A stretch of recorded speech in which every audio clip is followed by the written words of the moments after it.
Reka mbasuhuze kandi nongere mbahe ikaze ni ku Ibendera TV, nitwa na Cretin Ntirushwa. Uyu munsi inkuru tugiye kugarukaho iravuga ku rutonde rw'abahanzi babyaye mbere yo gushinga urugo. Hari umubare munini w'abakora umuziki mu Rwanda bakiri ingaragu. Bamwe muri bo ariko bamaze kwibaruka mbere yo kurushinga. Bamwe byagiye bijya hanze abantu barabimenya, ariko abandi bakabigira ibanga. Gusa byose byaje kumenyekana. Nubwo hari abahanzi bibarutse mbere yo kurushinga, bamwe muri bo ntibaba bifuza ko amakuru y'uko byagiye hanze cyangwa y'uko babyaye yajya hanze.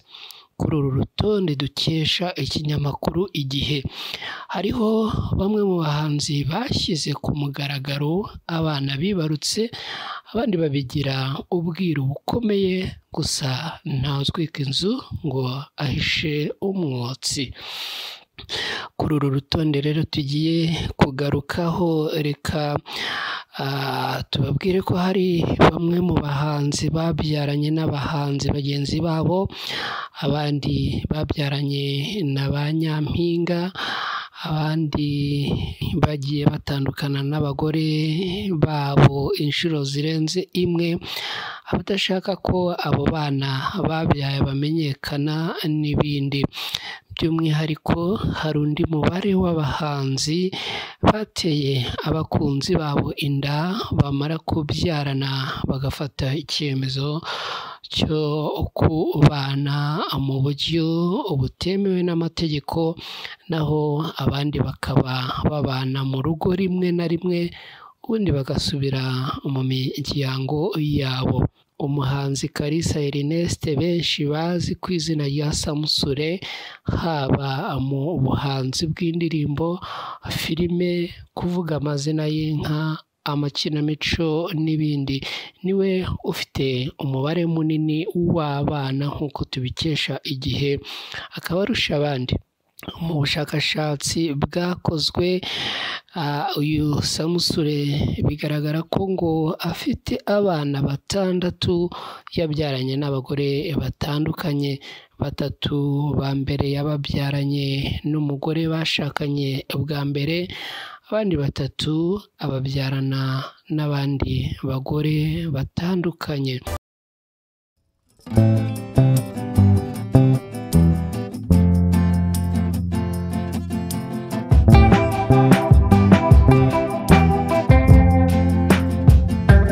Rero ku mwanya wa mbere turahasanga umuhanzi bita Rafiki. Uyu muhanzi wamenyekanye mu njyana ya Coga Style, afite umwana w'umuhungu akaba yaramwise Junior. Uyu mwana Rafiki yamubyaranye na mama Junior, gusa ntaratangaza amazina y'uyu mukunzi we. Tubibutsa ko iyi nkuru ariyo dukesha Igihe. Ku mwanya wa kabiri haraza umuhanzi Senderi International Hit. Uyu muhanzi uzwiho udushya twinshi, amaze kwibaruka abana 2 ku bagore batandukanye nk'uko tubikesha Igihe. Nubwo nta muntu uzi amazina y'abagore Senderi yabyaranye nabo, ikizwi neza ni uko umwana wa mbere yiga. Kugeza ubu nta muntu uzi amazina y'abagore babyaranye n'uyu muhanzi. Ku mwanya wa 3 haraza umuhanzi Ama-G The Black. Uyu muraperi yabyaranye n'umukunzi we Rosine, nyuma yo kwibaruka imfura yabo Ama-G na Rosine, bakaba bariyemeje kubana nk'umugore n'umugabo. Ku mwanya wa 4 w'uru rutonde turahasanga umuhanzi Mako Nikoshwa. Uyu muhanzi abana afite bivugwa ko yababyaranye n'umugore uba muri Uganda ubwo yabaga muri iki gihugu, gusa nyuma batandukanijwe n'uko Mako Nikoshwa yaje kuba mu Rwanda, ahasanze umuryango we. Kugeza ubu uyu muhanzi aba wenyine mu Rwanda, ariko mu kiganiro yigeze gutangaza yavuze ko we n'uyu mugore we bakimeranye neza nubwo hashize imyaka myinshi batabana. Ku mwanya wa 5 w'uru rutonde turahasanga umuhanzi Pacson. Uyu ni umuraperi akaba n'umunyamakuru. Uyu nawe bivugwa ko afite cyangwa se yibarutse umwana mbere yo kurushinga n'umugore. Ku mwanya wa 6 turahasanga umuhanzi Kate Kavuyo. Uyu muhanzi ukorera umuziki we muri Leta Zunze Ubumwe za Amerika kubw'impamvu zinyuranye. Umwana we w'imfura yamubyaranye na Miss Rwanda 2009 Bahati Grace. Uyu mwana bamwise Ethan Muhire. Umwana wa Kate Kavuyo yavutse mu mwaka wa 2012 ndetse akaba yaravuzwe cyane mu itangazamakuru. Ku mwanya wa 7 w'uru rutonde turahasanga umuhanzi witwa Fireman. Uyu muraperi afite umwana. Ubwo iyi nkuru yakorwaga uyu mwana yari ari mu kigero cy'imyaka 3 gusa. Kumenya amakuru y'uyu mukobwa babyaranye biragoranye cyane. Ku mwanya wa 8 turahasanga umuhanzi Bulldog. Uyu muhanzi uzwi mu njyana ya hip hop afite amazina menshi arimo nka Jisho ry'urupfu, Kwa Gakoco, Semwiza n'andi menshi kugeza ubu.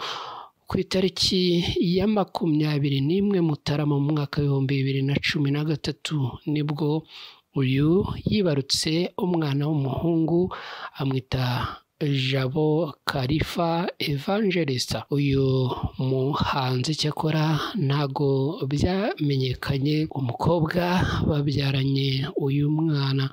Ku mwanya wa 9 w'uru rutonde turahasanga umuhanzi Diplomate mbere yo kwerekeza muri Uganda, ari naho yari amaze igihe kigera ku myaka 2.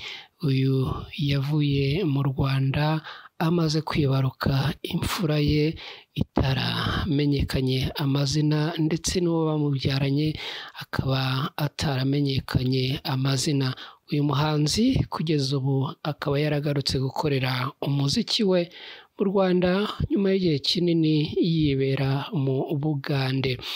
Ku mwanya wa 10 turahasanga umuhanzikazi Oda Paccy.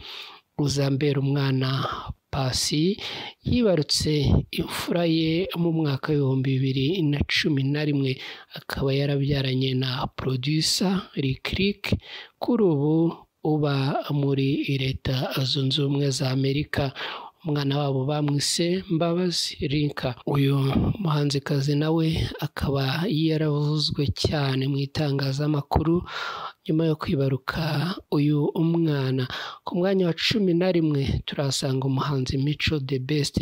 Mu ntangiriro za Mutarama mu mwaka wa 2013 nibwo uyu n'umukobwa bakundanaga icyo gihe witwaga Gaudence bibarutse umwana w'umuhungu. Kugeza ubu amazina y'umwana ntarashyirwa ahagaragara.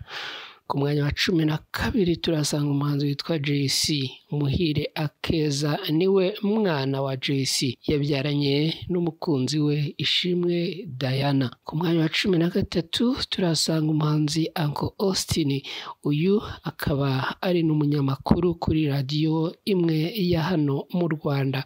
Imfura ye yayibyaranye n'umukunzi we uba muri Uganda, gusa amazina y'umwana na nyina ntabwo yagiye ahagaragara.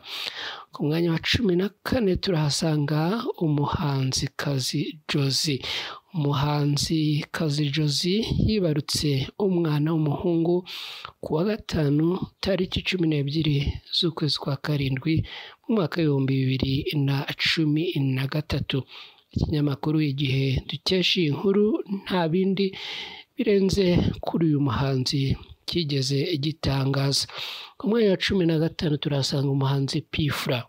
Uyu muraperi imfura ye yitwa Otis, akaba yaramubyaranye n'umuraperikazi El Poeta. Uyu nawe akaba ari umuhanzi. Ku mwanya wa 16 turahasanga Green P. Uyu muhanzi akaba nawe abarizwa mu njyana ya hip hop, akaba bigaragara ko afite umwana w'imfura, gusa izina rya nyina n'iry'umwana ntabwo byagiye ahagaragara. Ku mwanya wa 17 nk'uko twigeze kubivugaho haraza umuhanzi Samusure.